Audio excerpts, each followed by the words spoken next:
Hey, this is Jack. This video is called Why is a Guy Really Interested and Then Suddenly Disappears? Hey, I'm gonna get straight into today's topic. So if you've had this happen to you or you're going through something like this now, you'll know that this can be painful, confusing, disorienting, and it may leave you wondering, what the hell just happened? What did I do wrong? What did I say? What should I have done differently? So if any of all of those things is happening, I think I've got some stuff that can help you.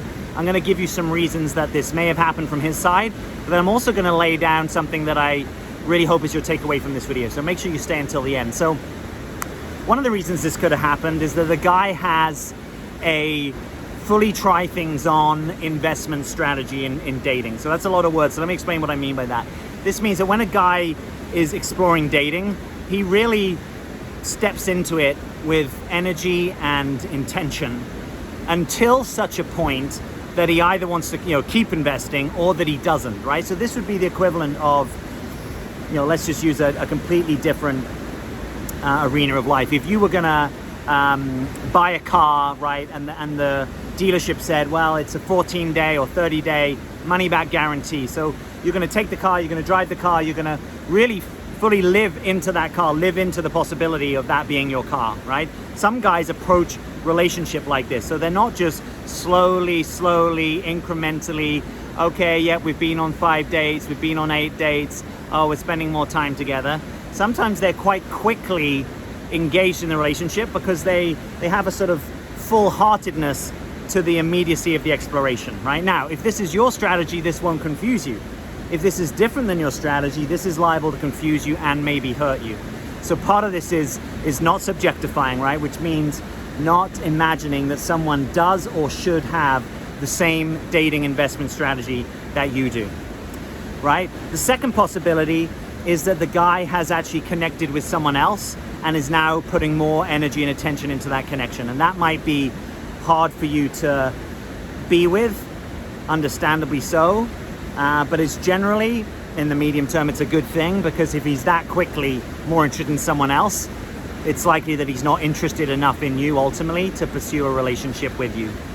The third thing that may have happened is that the guy is quote unquote good relationship material, but he realizes that in this cycle season of his life, he's not actually available for a relationship, right? Maybe he's still not fully over his ex. Maybe he realizes that actually he wants something lighter, right? Which in my language would be companionship or lovership. Maybe he realizes that, actually in terms of his foundation, his career, his family, his health, he's just not really in a situation to extend his circle of concern consistently enough to someone else, but he had to actually come into contact with you, a potentially good person to relate with, even in order to realize that. So that can be hard sometimes if that happens on your watch, but that is the reality, that sometimes you need to actually sort of be in the arena to realize I'm not actually fully ready to be in the arena.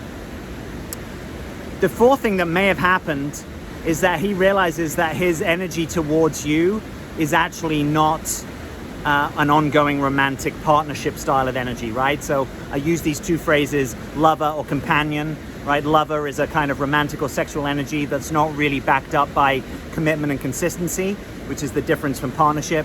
Or there's companionship, I want to spend time with you, but I'm either not drawn to be romantic with you, there's not that energy that I experience between us, or I'm just not drawn to be romantic at this phase of my life. I don't really want to open myself up energetically in that way, but I may be willing to hang out, share experiences, be, sort of friends and more to one another. So it might be that he's realized that in hanging out with you, he initially thought maybe the partner zone was open, but now he's actually clarifying, or maybe hasn't clarified it through his words yet, but he's maybe clarifying more through his actions and his orientation. And that one can be difficult, right? Because most of us as guys, we don't walk around with the, partner, lover, companion category. I'm very quickly and easily going to communicate that to someone else. So sometimes we don't have the language for it. Sometimes we feel embarrassed because maybe we thought there was something that was there that's not. Some guys find it hard to put someone in more of a friend zone and to let them know that, right? And so maybe that's growth on our side as guys to be able to say, hey, I kind of maybe see this really more as a friends thing. I'm not sure what you're seeing, but that's kind of how I'm seeing it. Again, just to kind of be honest with you, in my experience of these style of conversations, some people take that really well, right? Some women take that really well because they appreciate the truth and they appreciate, yeah, I could sort of sense that something had shifted, and yeah, maybe I'm a little disappointed, but actually I just love that you were kind of straightforward with me, and yeah, I'm happy to be your friends and stay connected in that way. And it's not just I'm staying friends in order to see if there's an ultimate future upgrade into something more, and actually just, I like connecting with you and I'm happy to have you in my life. Sometimes in trying to be straightforward with that conversation, people disappear completely. They don't even reply, they ghost, they unmatch. So, it's just also to let you know, if you've had bad experiences of wishing Y1 guys more direct, guys may have also had experience of being more direct and not really getting positive feedback for that. So there are a number of other reasons why a guy may suddenly disappear. But I want to really invite you into a different perspective, right? Which is a little bit more of an inner work perspective. And that is, you don't actually need to know. And the real freedom is in not having to know. You can ask, you can be curious, you can invite him to share his experience. But you can take a horse to water, but you can't necessarily make it drink, right? So it's ultimately up to him what he does and doesn't share with you. He may or may not have full clarity on what's going on, right? Like if he met someone else and then definitively he shifted his attention to them versus you, then he may know clearly what's going on, right?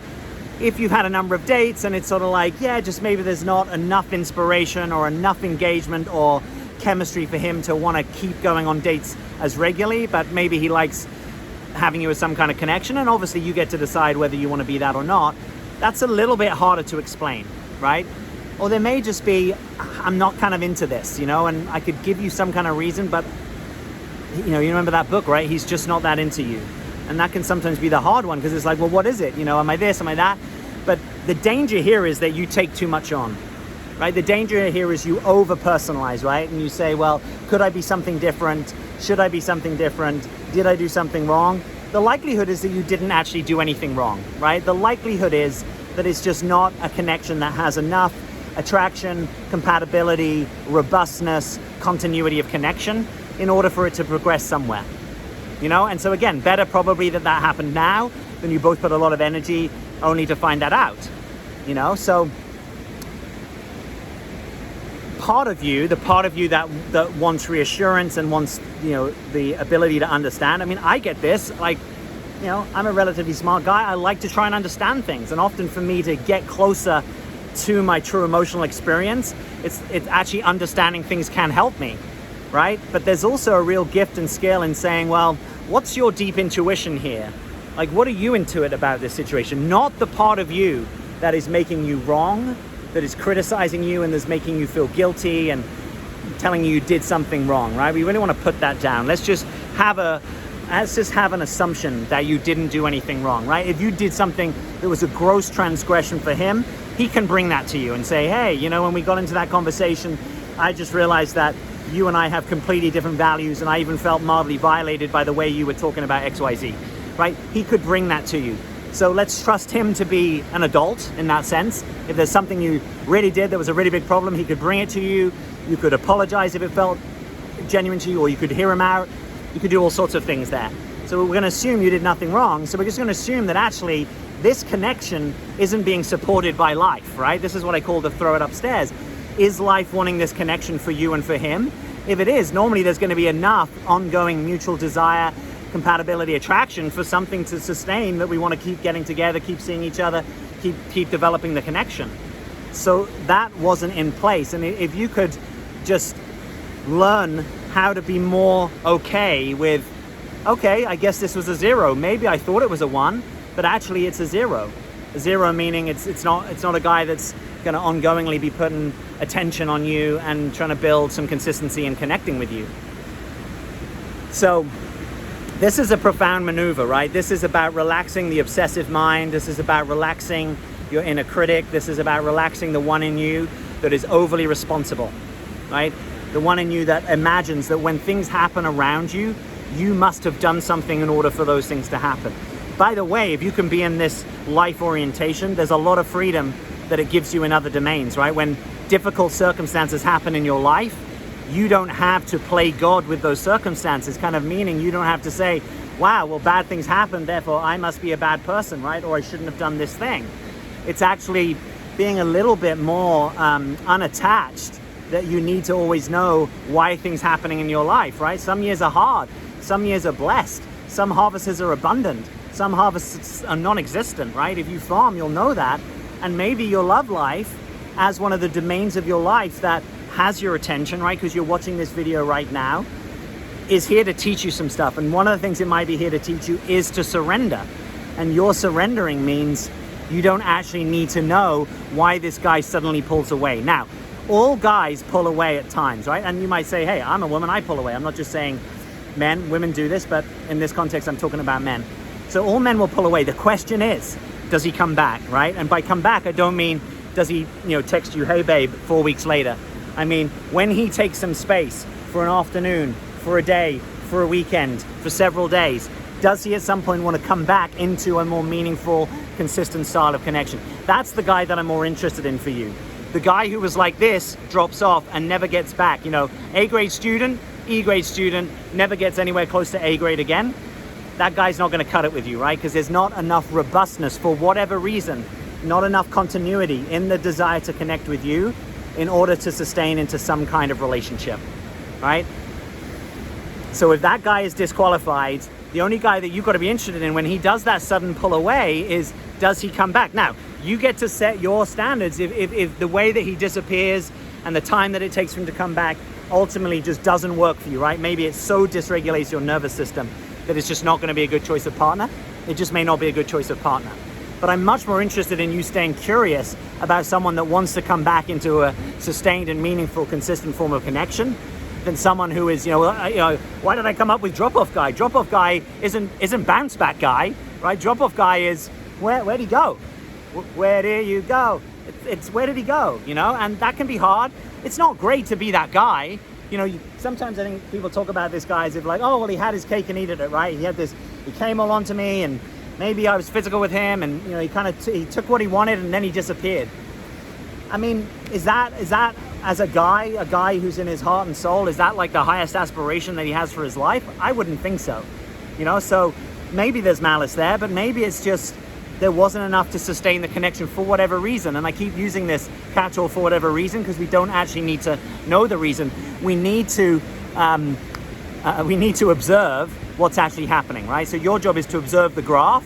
You don't actually need to understand. It's like if this is levels of oxygen, you just need to know there's a level of oxygen that if we fall beneath, we got a problem, right? There's a level of connection from a guy. If he's consistently falling beneath, we got a problem. I don't really need to know. It might be because you're a mummy's boy. It might be because you're not over your ex. It might be because you're in love with someone else. It might be because you got hurt and you don't want to get hurt again. My job isn't really to figure you out. Like if you need therapy and psychoanalysis, you go get that, buddy. That's not my job. My job is to say, is what's coming into my field, is it working for me? Do I want it? Am I an ongoing yes, right? That's why if you've ever come to one of my webinars, when I talk to people about my 0-1 philosophy, I've just tried to make it super simple. Anything that's not a 1 is a 0. Yeah, it's a 0.